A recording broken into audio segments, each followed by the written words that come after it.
aku selalu meyakini bahwa kalau kita ngelewatin satu struggles atau satu hardship gitu ya dalam karir, itu merevolusi kita menjadi versi yang lebih bagus gitu. Kompetitornya Suzuverse apa sih, itu pertanyaan yang paling sulit untuk dijawab. Ya industri komunikasi, PR, sebenarnya rule of thumb-nya atau prinsip dasarnya itu sama dalam semua bisnis atau semua industri adalah bagaimana kamu atau bisnismu itu terus-menerus menjaga value yang sama atau meningkatkan value-nya. Lawan terbesar kita adalah keraguan-raguan gitu.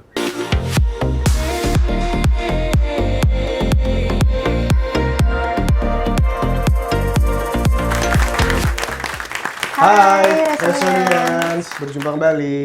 Kali ini masih bersama gue David dan ditemani oleh host yang baru. Perkenalkan dirinya, Kak. Halo, saya Namita. Hari ini mau nemenin David.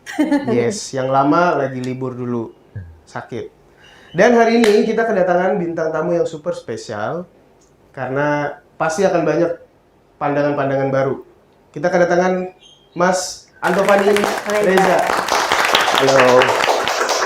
Panggilannya siapa, Mas? Reza. Mas Reza. Mas Betul. Reza ini seorang CEO dari Suzuverse Indonesia. Mas Reza boleh cerita nggak, Suzuverse Indonesia itu apa sih, Mas? Suzuverse Indonesia itu adalah perusahaan teknologi Ya. yang menggunakan teknologi blockchain dan AI sebagai core teknologinya. Gitu ya. Kurang lebih itu sih. Jadi kalau kemarin sempat dengar soal metaverse, sebenarnya ini juga bisa disebut sebagai gabungan antara perusahaan teknologi yang menggunakan blockchain, AI, dan metaverse dalam satu kesatuan. Kira-kira gitulah. Oh, semuanya ada di dalam sini. Ekosistem ya? Ekosistem, ya. Jadi Ekosistem ada banyak teknologi. elemen-elemen ya? Betul. Berarti nyambung semua ya, jadi satu. Ya, dan kemungkinan juga bisa juga nambah teknologi-teknologi baru, nggak menutup kemungkinan juga. Gitu.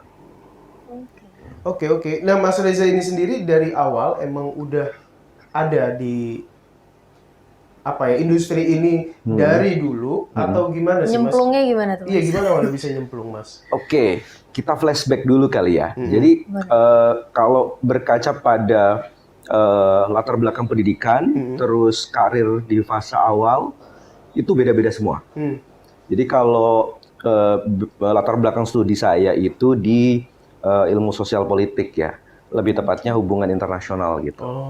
Jadi memang mungkin semacam stereotipnya kalau jadi mahasiswa HI itu ya rata-rata jadi diplomat atau Benar. jadi pegawai negeri sipil gitu ya, Yes. gitu, atau pegawai pemerintah lah gitu. Tapi kebetulan tidak berjodoh begitu untuk menjadi diplomat. Terus kemudian ketika lulus itu ada fase-fase awal di mana startup itu booming.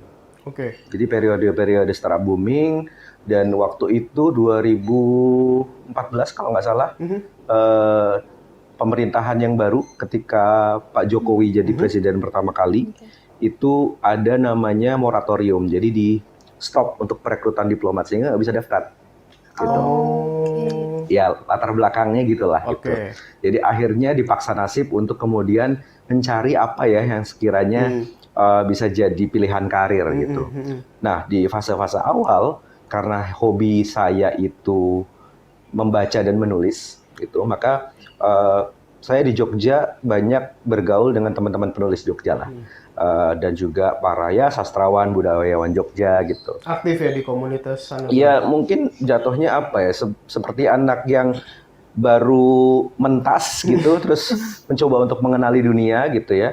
Dibilang aktif ya sebenarnya mungkin hanya sebagai tim hore lah gitu ya, bukan yang menggerakkan komunitas atau berperan penting, enggak gitu. Cuman banyak mencari kegiatan atau kira-kira passionnya tuh apa sih gitu, dan kira-kira karirnya tuh bakal nanti apa gitu. Dan akhirnya decide untuk jadi penulis di awal. Oh gitu. Jadi menjadi penulis lepas lah, freelance writer di Jogja. Kebanyakan nulis kayak apa, Mas? Macam-macam sesuai orderan. Oh gitu. Jadi kalau hobinya kan nulis Karena sastra. ada yang long form, ada yang Ya. Jadi kan kalau di Jogja era itu kan ada idealis, ada pragmatisnya ya. Kalau idealisnya ya kita nulis sesuatu yang untuk hobi kita, misalkan kita senang sastra ya kita misalkan nulis syair atau nulis puisi atau nulis tulisan-tulisan yang memang untuk memuaskan apa ya hobi idealisme kita gitu. Tapi secara pragmatis kita harus bertahan hidup, harus cari uang gitu. Ya apapun orderan kita terima gitu. Dan biasanya kalau di Jogja kita banyak dapat lemparan-lemparan pekerjaan dari Jakarta. Jadi misalkan agensi di Jakarta itu ngelempar-lemparnya ke Jogja, baik agensi periklanan, agensi PR, agensi komunikasi lah pada dasarnya gitu ya. Nah awal-awal aku banyak membantu beberapa agensi di Jakarta lah sebagai penulis lepas. Itu dapat dari online gitu? Sebenarnya ya circle pertemanan aja sih sebenarnya, gitu kan. Berarti segitu kuat networknya bahkan pada saat itu ya?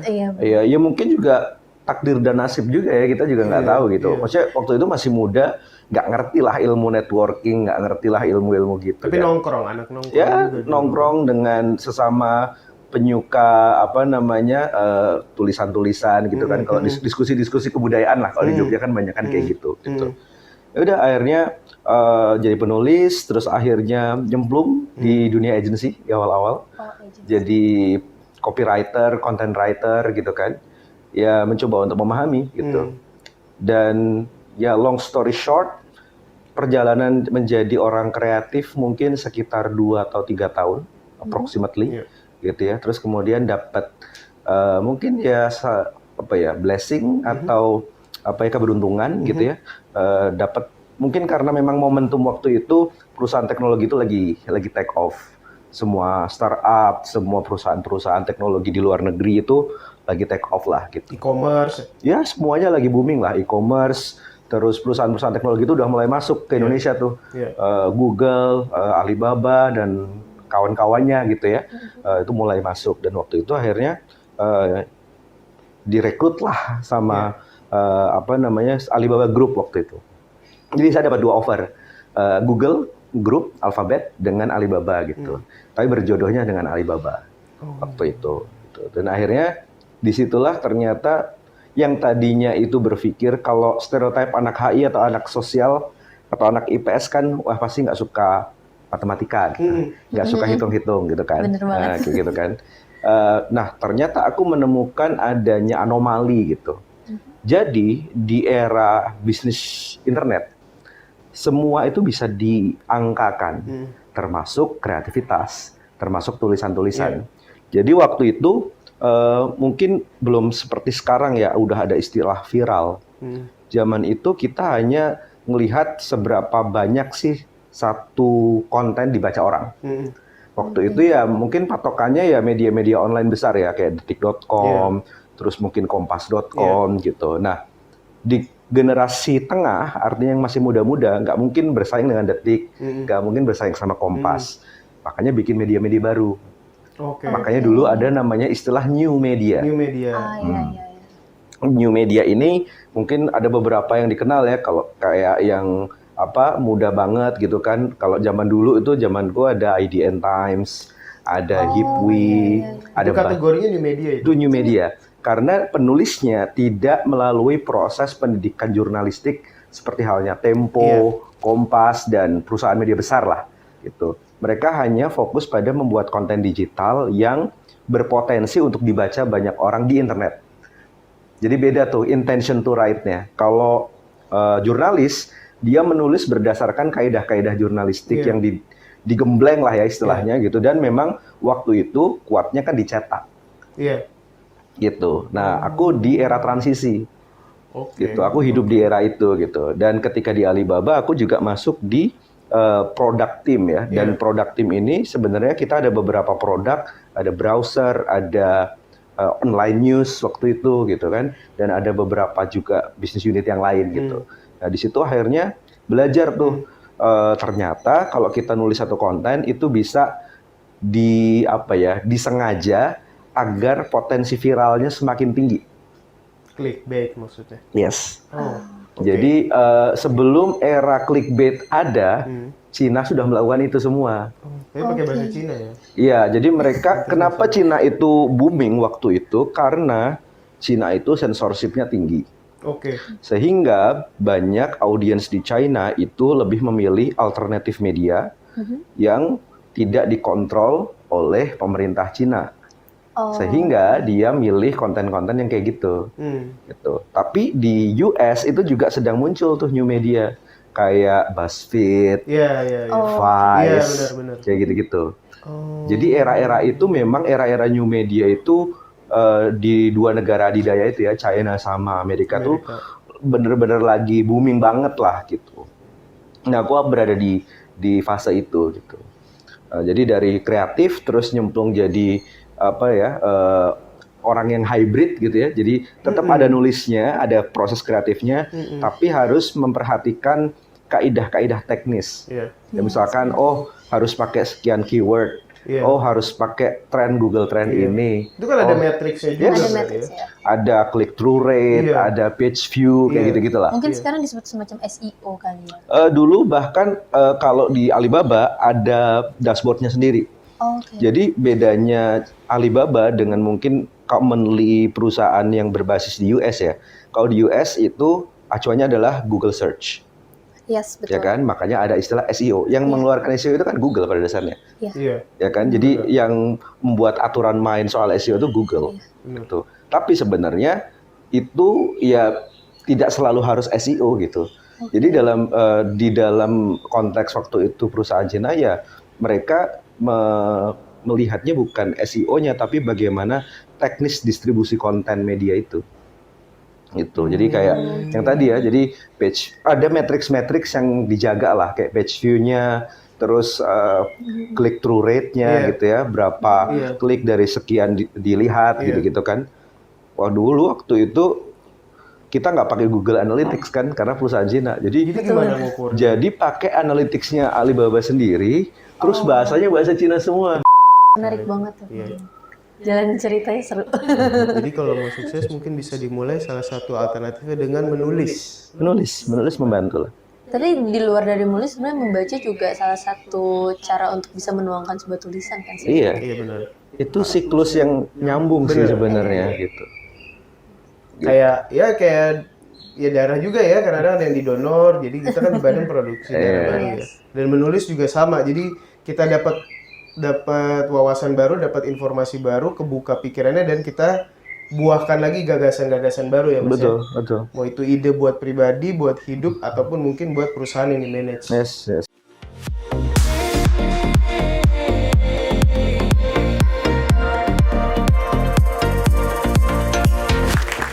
Hai Passioners, kembali lagi. Sekarang kita mau ngobrol lagi lanjutan dari yang sebelumnya Mas Reza. Yes.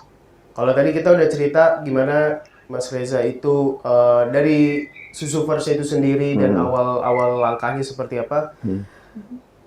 Kita kepo gimana waktu memperkenalkan Susuverse to be exact ya, memperkenalkannya sendiri ke masyarakat. Yes. Itu gimana itu awalnya Mas prosesnya? Karena pasti ada yang paham, ada yang enggak kan. Ada strategi khusus gitu. Ya. Jadi sebenarnya gini, Susuverse project itu sendiri, itu sebenarnya sebuah project yang cukup unik ya. Karena project Susuverse ini, kalau mau dibilang misalkan kita mau ambil benchmark dari industri blockchain misalkan, itu beda. Outliers lah gitu. Di industri teknologi yang Web 2.0 kayak perusahaan internet pada umumnya, Meta, Google dan segala macam juga beda gitu. Jadi project ini sebenarnya level of complexity-nya sangat tinggi. Jadi ketika pertama kali di reach out gitu ya, dihubungi oleh tim dari Jepang. Jadi Suzuverse project ini pertama kali meluncur itu di pasar Jepang, gitu. Yang kita tahu sendiri Jepang itu culture-nya kan vibrant sekali ya, gitu. Dan orang di sana itu cukup nyentrik dalam tanda kutip, in a good way, dan inovatif gitu. Kita tahu lah Jepang itu inovasi dan kreativitasnya luar biasa keren gitu. Nah, ketika dapat project ini ada satu anomali. Di satu sisi aku ngerasa ini project itu susah banget, bakalan susah banget gitu. Di satu sisi aku ngerasa ini sesuatu yang harusnya orang pada bisa dapat manfaat dari sini gitu. Karena tadi ya, the benefit of innovation-nya Jepang itu ya kita udah tahu gitu. Iya, gitu. udah terbukti nyata ya di Gitu. masyarakat, Iya. di peradabannya ya. Yes, cuman memang ya tadi ya, the degree of complexity project ini tuh tinggi sekali. Karena ya tadi kita tidak ada acuannya gitu. Misalkan kompetitornya Suzuverse apa sih, itu pertanyaan yang paling sulit untuk dijawab. Oh serius? Paling sulit untuk dijawab gitu. Karena kita mungkin bisa ngambil kompetitor untuk sebagian kecil dari sebuah ekosistem project Suzuverse gitu. Sedangkan project Suzuverse itu ekosistem yang besar, multidisiplin teknologi, dan melibatkan kapital yang luar biasa besar juga gitu. Kalau misalkan kita ngomong Web3 deh, atau blockchain industry, rata-rata penjualannya itu tidak sustainable. Dia sifatnya fluktuatif aja. Oh, gitu? Ketika pasar kriptonya lagi bagus, semua orang beli. Tapi kalau lagi bearish, lagi jelek, orang pada ngata-ngatain kripto tuh. Sekarang aja nih Bitcoin 1 miliar, orang FOMO kan? Itu ngatain nggak di Indonesia doang? Di Semua luar seluruh dunia. Semuanya. Seluruh dunia gitu. Nah, Suzuverse membuktikan secara real gitu ya, dari tahun 2021 mendapatkan penjualan rutin setiap bulan. Di tahun awal itu akumulatifnya 14 juta US dollar. Oh. Berarti kalau di rata itu paling nggak 1, sekian juta US dollar per bulan untuk market Jepang. Jepang tok. 2021. Wow. 2021. 2022. Oh, dari Oh. 2022 gitu. Dan itu pun mulainya nggak dari Januari tuh Suzuverse Project itu, pertengahan deh kalau nggak salah. Gitu. Jadi kalau bisa diasumsikan 14 bagi 6 lah. Ya 2, sekian lah gitu. Per bulan rata penjualan produk digitalnya gitu ya. Oke. Di 2023 lebih gila lagi karena average revenue per bulannya itu menyentuh 3 sampai 4 juta US dollar. Kalau dirupiahin mungkin ya 60 miliar sebulan untuk market Jepang doang. Gitu. Dan dia ada di beberapa negara ya? Yes. Udah mulai ekspansi. Jadi ketika dia sukses besar di Jepang, dia mau melakukan yang namanya ekspansi lah, international expansion. Dia mau coba investasi di market negara lain untuk ya testing lah. Barangkali ini juga bisa di testing di situ gitu. Nah, ketika itulah itu datang ke saya gitu. Oke. Oke. Nyambung ke tadi di awal gitu Iya, kan. iya. Iya, Jadi Suzuverse ini pertama kali diperkenalkan, akhirnya kita harus berupaya sekuat tenaga untuk kita bisa mempelajari kompleksitas tadi. Di satu sisi, di challenge untuk memperkenalkan ke market yang beda sekali dengan Jepang. Indonesia gitu kan, dengan segala macam bineka tunggal ikannya gitu, Iya, keberagamannya gitu. Karena kita misalkan Jepang, kita ngambil sampel Tokyo aja misalkan, itu udah mengcover mungkin 80% karakteristik marketnya Jepang. Kalau kita ngambil Jakarta doang, itu nggak ada 20% dari karakteristik marketnya seluruh Indonesia kan, gitu. Jadi disitulah ada proses berpikir yang cukup panjang, yang akhirnya melibatkan proses macam-macam tuh. Ada proses kreatifnya, bagaimana membuat narasi yang sesuai, memilih kota di mana launchingnya di mana gitu kan, mengenalkan entry point price yang tepat itu berapa, karena kita nggak mau terjebak kayak perusahaan teknologi pada umumnya yang bakar duit, yang Benar-benar. ngasih promo gede-gedean, tapi akhirnya ketika nggak ada promo orang nggak pakai. Iya, itu biasa begitu tuh. Iya. Yes. Untuk Jadi startup ya biasanya. yes, jadi kejelian-kejelian itu yang harus aku temukan dalam prosesnya gitu kan. Dan aku sendirian tuh single fighter di awal. Pas di awal tuh. Jadi mungkin 2-3 bulan awal aku sendirian untuk memahami sekian kompleksitasnya gitu kan. Dan akhirnya ya kita pilih waktu itu di Bali launchingnya. Kenapa Bali? Karena Tahun lalu ya, Mas? tahun lalu 2023. Event awal tuh kalau nggak salah bulan Juli Iya. di Bali. Itu first meet up Bali, Suzuverse Bali Meet Up 2023 itu di Bali. Di situ kenapa milih Bali? Pertama secara karakteristik marketnya, Bali cukup open minded lah gitu. Dan Web3 itu salah satu yang bersahabat dengan kripto atau blockchain itu Bali. Oh gitu. Yes. Oke. Termasuk kota yang kita nyebutnya crypto heaven ya. Jadi ada kota-kota atau daerah-daerah di dunia yang disebut sebagai kategorinya crypto heaven. Salah satunya Bali. Ini kita nggak ngomongin berarti crypto earth, crypto market crypto orang lokal kan? Apa dari Global, jadi mancanegara yang di global. Bali itu? Ya, Bali kan udah diverse Bener. banget kan. Bener. Banyak digital nomad yang dia aslinya dari mana, mereka memilih di Bali, tapi income-nya dalam kripto Iya. atau dalam US dollar Iya. gitu kan. Sehingga dia bisa dapat misalkan income Amerika misalkan, standar Amerika tapi lifestyle Bali Iya, gitu. udah nyantai ya. Gitu. Oh iya Iya, benar-benar iya, orang benar. duit banyak tapi nyantai Gitu. di situ ya. Tadi ya challenge-nya industri masa depan itu kan ya inilah pemain-pemain masa depan itu bertarung dengan ketidakpastian. Contoh kayak dulu orang mendirikan perusahaan internet. Siapa sih yang mau pasang internet di rumahnya belum ada kebutuhannya gitu. Gitu kan. Jadi dia berhadapan dengan ketidakpastian gitu kan. Iya sih. Atau ketika orang ya kalau pernah lihat fotonya ini nggak Jeff Bezos jualan buku dari garasi rumahnya gitu kan. Iya. Suka Iya. ada kan di internet gitu kan, Amazon.com gitu.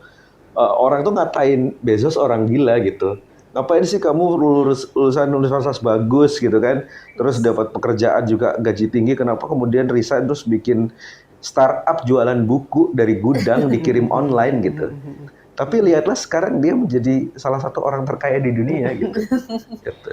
Gurita dia banyak banget anak perusahaan. Iya, jadi sebenarnya lebih penting bukan pada bisnisnya atau pada teknologinya, tapi bagaimana kita kemudian punya mindset yang benar untuk jadi orang yang terus-menerus mencari value yang nilainya naik dari hari ke hari gitu di masa depan. Karena betul.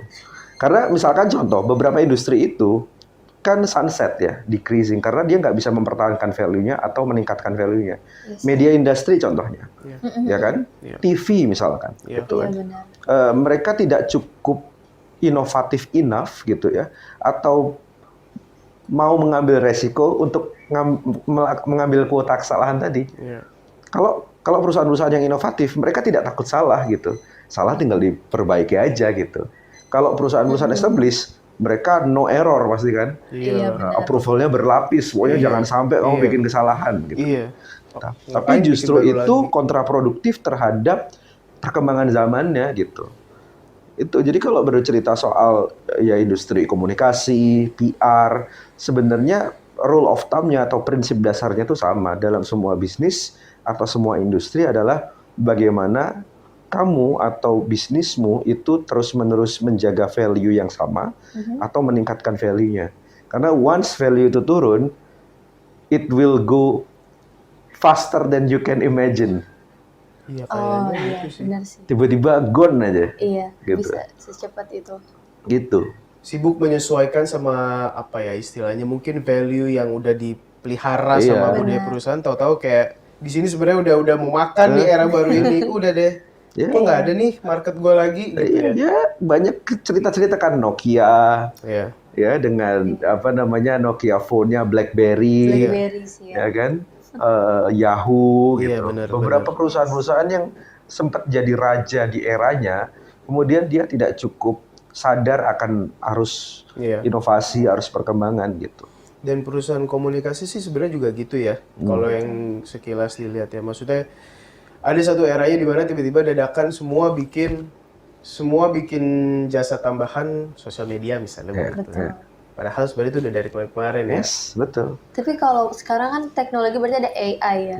Kalau dari sisi apa ya bisa dibilang di industri komunikasi kali ya dengan adanya AI itu gimana sih sebenarnya? AI itu masih early banget sebenarnya. Oke. Sekarang masih termasuk masih termasuk early gitu. Oh. Even kita bisa catch up berarti ya. iya, harusnya. sangat bisa. Even Bitcoin dan blockchain itu masih early terhitungnya. Oke. Dengan angka yang udah ada nih. Iya, masih early sekali Wow. gitu. Jadi sebenarnya kita ya tadi ya, tapi ketika early stage lawan terbesar kita adalah keraguan-raguan gitu. Diri kita sendiri dong berarti. Either diri kita sendiri atau circle terdekat Iya. kita atau bos kita atau apa yang ada di sekitar kita gitu. Kita tidak cukup punya keberanian untuk kemudian ngambil satu hal yang berpotensi ada resikonya lah ibaratnya. Iya benar. Padahal kan sebenarnya ilmu yang harus kita pelajari adalah manage resikonya kan, bukan nggak ngambil resiko sama sekali gitu. Tuh dicatat lagi. Berarti bukan takut ambil resiko, Iya. tapi bagaimana juga Kita memanage Manage resiko. resiko. Gitu. Ya, nyambung soal AI tadi, AI ini justru kebetulan tuh aku sekarang lagi ngambil studi S2 ya, master Oh iya. di bidang transformasi digital. Oh. Kemarin ada obrolan yang sangat menarik mengenai AI. Jadi AI ini sebenarnya it's very very dangerous at a certain sense ya. Ah, kenapa? Karena dia bisa mendisrupsi luar biasa sekali. Oh lumayan, iya benar. Iya, iya. Hampir semua pekerjaan yang saat ini dikerjakan manusia secara manual itu bisa diotomatisasi. Iya Gitu. benar. Tidak terkecuali komunikasi, tidak Iya. terkecuali PR. Jangankan yang sifatnya proses kreatif ya, atau communication based gitu. Yang sifatnya manufacturing aja bisa diganti. Yang sifatnya strategik atau bahkan pekerjaan yang kompleks kayak lawyer, dokter, Emang lawyer juga bisa? bisa. Oh.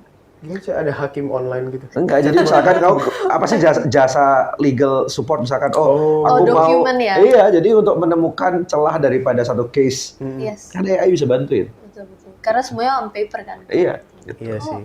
Gitu. Aku baca satu buku dari Yuval Noah Harari. Iya, Yuval Noah Harari. Itu saya bacanya pelan-pelan karena takut ke brainwash gitu. Tapi memang apa namanya se-advance beliau mengamati, tapi memang dia juga menekankan bahwa the thing is bukan menolak tapi hidup berdampingan aja gitu. Coexistent. Ya sama kayak kita sama internet sekarang lah. Iya juga sih. Ya kan? Benar. Bukannya kita bertarung dengan internet kan, tapi kita harus coexist sama internet untuk kita stay relevan sama zaman. Iya, gitu. stay relevan benar. Ya, kalau kita menolak internet ya kita akan diolok-olok sama mungkin anak cucu kita gitu kayak berarti yang dulu waktu internet masih early stage gitu kan, apa sih ini mending langsung datang ke kantor pos, mending langsung ke bank ngantri gitu kan. Begitu sekarang udah mobile banking, udah WhatsApp, Iya benar. ya kan? Benar. Akhirnya mau tidak mau kan gitu. Dan secara natural teknologi itu akan seperti itu juga gitu. Iya sih. Itu sih. Cuma Jadi mungkin formatnya aja yang saking inovatifnya mungkin kita beberapa gitu ya dari kita mungkin agak shock aja gitu. ya, Kok kayak agak se-advance ini ya. karena ini berdasarkan riset juga ya yang gue baca. Jadi laju teknologi itu memang kecepatannya makin cepat. Oh. Jadi dulu ketika let's say era internet sampai di level 4G seperti sekarang mobile aja, jadi internet desktop gitu dari yang base laptop dan komputer menuju mobile itu mungkin membutuhkan waktu kurang lebih 10 sampai 15 tahun gitu. Tapi era dari yang sekarang nih internet mobile internet ke era automation itu mungkin less than 5 years. Wow. Gitu kan. Jadi sekarang udah nanti makin cepat lagi, cuma 3 tahun lagi. Jadi kecepatan teknologi dalam mengakselerasi perkembangan itu tuh lebih cepat. Mau ditarik ke belakang lagi, misalkan di era industrial revolution, revolusi industri, mesin uap, ya kan? Orang kemudian bekerja pabrikan yang tadinya dia bukan kerja pabrikan, gitu kan? Kemudian era automobil, ketika mobil itu dipakai oleh banyak orang, Henry Ford bikin mobil Ford waktu itu kan periodenya bisa 30 tahun, 20 tahun gitu. Tapi ketika ngobrolin ICT, Internet and Communication Technology gitu ya, Information and Communication Technology, itu mengakselerasi pertumbuhan teknologi itu sangat cepat. Secepat internet pun dari 5G, 4G, Ke 4G. 5G, iya kan? Ya, Jadinya begitu juga dengan inovasi-inovasi yang di situ ya. Yes, gitu. Dan kita harus punya mindset yang tepat gitu dalam menghadapi proyeksi inovasi itu gitu. Iya sih. Gitu. Kayak kalau buat biar contoh kasus kali ya di periklanan gitu ya. Ada strata khusus mereka yang pakai Canva sama mereka yang pakai Adobe. Iya. Mas juga tahu lah, Yeah, terpapar lah ya maksudnya. Tapi pada akhirnya Canva pun juga yang tadinya cuma mungkin basic, ternyata mereka memiliki fitur-fitur yang lumayan advance, asal bayar sekian aja. Yes. Kayak 40.000 deh. Ya. Itu fiturnya kalau yang buat di Adobe mungkin kayak perlu Perlu apa sih? beberapa kali klik Iya, dan Ya, segala macamnya lebih ya. lama lah teknisnya secara Iya. teknis. Padahal sangat membantu. Iya. Bikin video juga ya, Yes. Ini kan yang terbaru dari GPT kan yang ngeluarin Sora namanya. Sora. Sora. Ya, jadi Sora ini fitur terbarunya ChatGPT OpenAI untuk bikin text to video. Jadi kamu kalau mau bikin video footage itu cukup ketik aja. Berikan saya scene kodok lari di tengah rel kereta sambil dikejar naga, itu muncul tuh. Itu kok komennya lucu sekali. Oke. Kayak gitu-gitu. Oke. Dan Itu free atau fitur pro? itu bahkan Sudah sekarang karena berbayar. saking berbahayanya belum dibuka untuk semua kalangan. Jadi masih limited access. Karena once itu dibuka, Hollywood banyak yang dipecat, Pak. Iya sih. Iya, mereka nggak butuh editing sepanjang Mereka nggak itu, butuh udah animator. diketik Iya. aja. Mereka nggak butuh syuting yang harus pakai rig tuh yang Oh, segala iya. macam gitu-gitu. Terbang, gitu. Oke, Semuanya oke. tinggal prompting aja. Iya benar. Untuk makanya di level kebijakan negara, nah ini karena aku ngambil S2 gitu ya, Yes. itu ada namanya tata kelola AI, nanti ada namanya AI governance.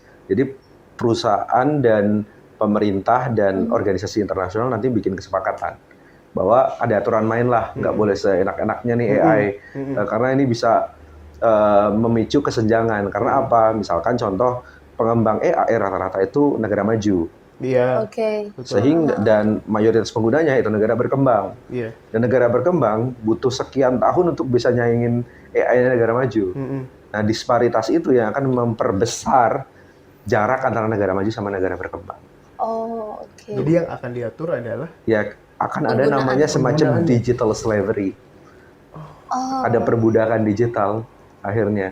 Negara berkembang hanya bisa pakai, nggak bisa produce. yes. Kalau dulu ibaratnya di era industrial revolution gitu ya, gap antara perusahaan let's say elektronik di Indonesia dengan di negara lain tuh masih masih kekejar lah. Let's say jaraknya let's say 5 tahun gitu. 10 tahun paling. mungkin adaptasinya nggak begitu lama gitu Ya, Jadi tapi ketika udah ngomongin AI, Iya.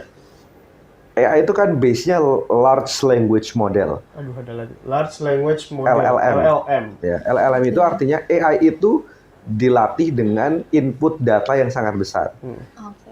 Dan ketika input data yang sangat besar itu dikelola di negara maju, kecepatan kepintaran AI-nya jauh lebih cepat Oke. kan.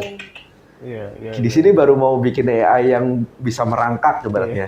Di sana udah bisa sirkus gitu AI-nya gitu. Iya. Gitu.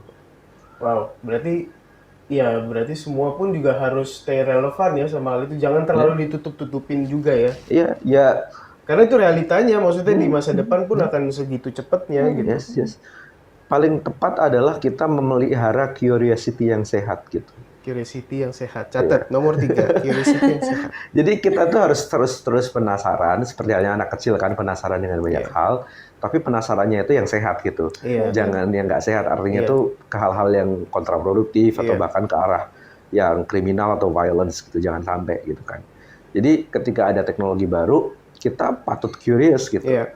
Tapi curiousnya disesuaikan dengan posisi kita, kapasitas kita, konteks kerjaan kita misalkan.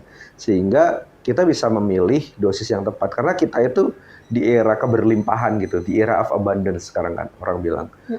Ada sekian banjir atau tsunami informasi gitu. Banget. Kalau zaman dulu kan kita nyari informasi sulit ya. Iya. Harus pakai Yellow Pages. Iya, itu dia tuh. Atau harus ke perpustakaan daerah misalkan untuk bisa mencari data atau informasi yang kita butuhkan untuk berbagai macam kebutuhan kita.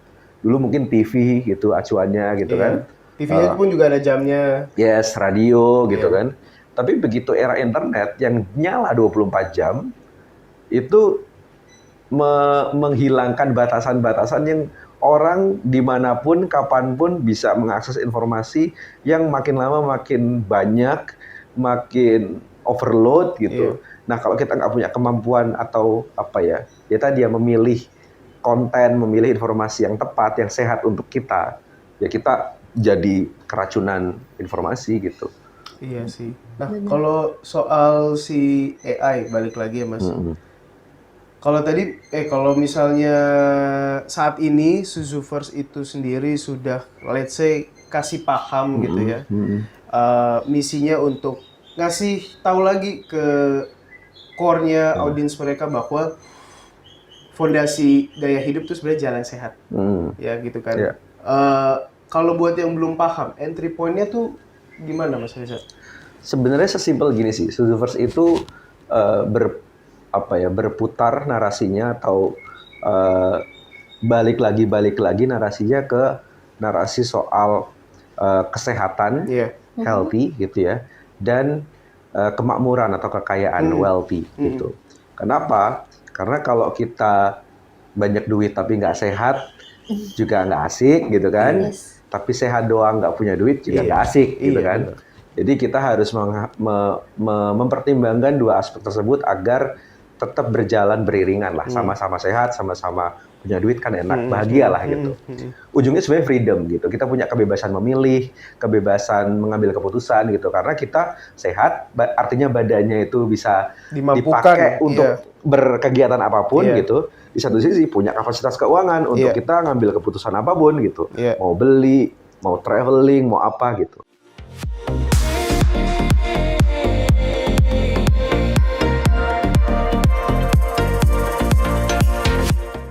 Nah, Mas, untuk menutup, karena kita sebenarnya kan mau mengupas juga fenomena-fenomena yang udah banyak banget ini disiplinnya ya. Dari AI juga, dari society seperti apa, dan to be exact sebenarnya dari sisi komunikasi. Praktisi komunikasi lah. Mau itu humas, mau itu periklanan. Kalau buat mereka tadi kan mengutip dari Mas Reza sebenarnya, don't ever lose the sense of wonder atau curious, being curious. Even further sebenarnya, sense of kolektif lah ya, biar nggak tergerus bareng-bareng gitu.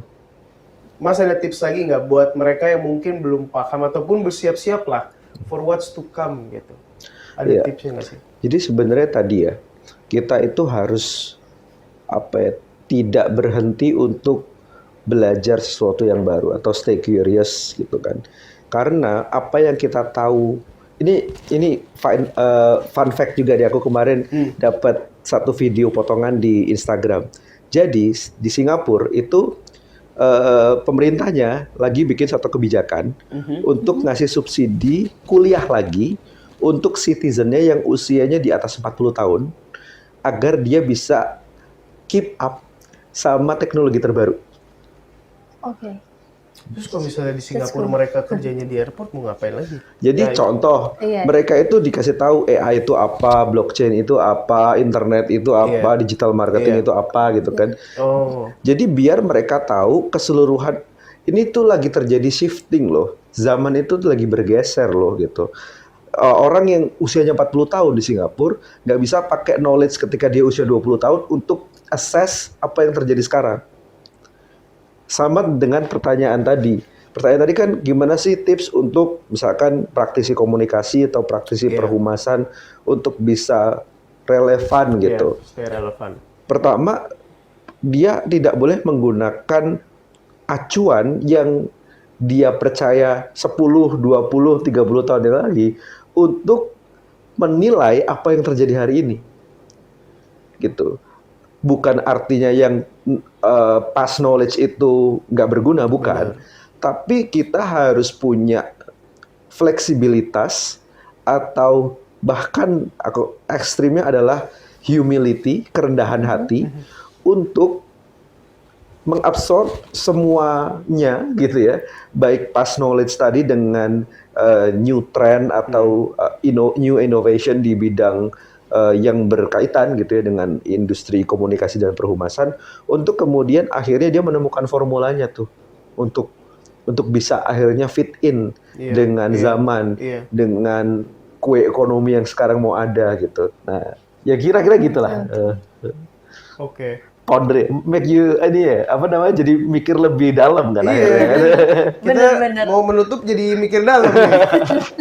Oke, nanti kita semoga ada obrolan-obrolan selanjutnya lebih asik gitu ya. Kita bisa berbicara lebih banyak hal kita. Tapi sebenarnya loss-nya intinya sebenarnya loss bisa dibilang loss juga ya. Tapi loss-nya dalam arti sebenarnya ada banyak eksperimen di situ, ada banyak proses belajar, bertumbuh bareng di Iya. situ untuk bisa sebenarnya nyampe ke outcome yang diharapkan gitu. Dan mungkin nggak 3 tahun, mungkin 4 tahun, 5 tahun, Mungkin kayak Facebook. mungkin kayak Facebook 7 Nggak tahu, tahun. 7 tahun nggak ada yang lebih. tahu. Dan terlebih Bonus. buat mungkin teman-teman praktisi komunikasi juga, untuk being curious is fine, making mistakes is fine, gitu ya. Karena belum tentu USP kita yang suka dibawa buat klien, buat brand itu mungkin relevan di satu momen, karena mungkin 2 tahun, 3 tahun juga akan berubah juga, Betul. gitu ya. Dan yang pasti harus stay relevan ya Mas ya. Relevan. Stay relevan. Jadi metodenya boleh dibawa, frameworknya, tapi disesuaikan sama yang praktikal Iya. di zaman sekarang. Di upscaling kali Di ya. upscale, jadi upscale ya. Hmm. Benar, menarik. Oke, mungkin untuk saat ini, untuk episode kali ini segitu dulu. Thank you banget, Mas Sama-sama, Reza. terima Mas kasih. Reza.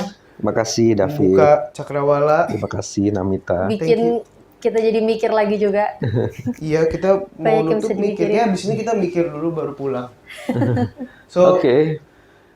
thank you Namita sudah menemani sesi hari ini. Mungkin akan menemani di sesi berikutnya lagi. So, Resonians, sampai jumpa di sesi berikutnya bersama bintang tamu yang lainnya. Kita cabut dulu sekarang. Oke, thank you. Bye-bye.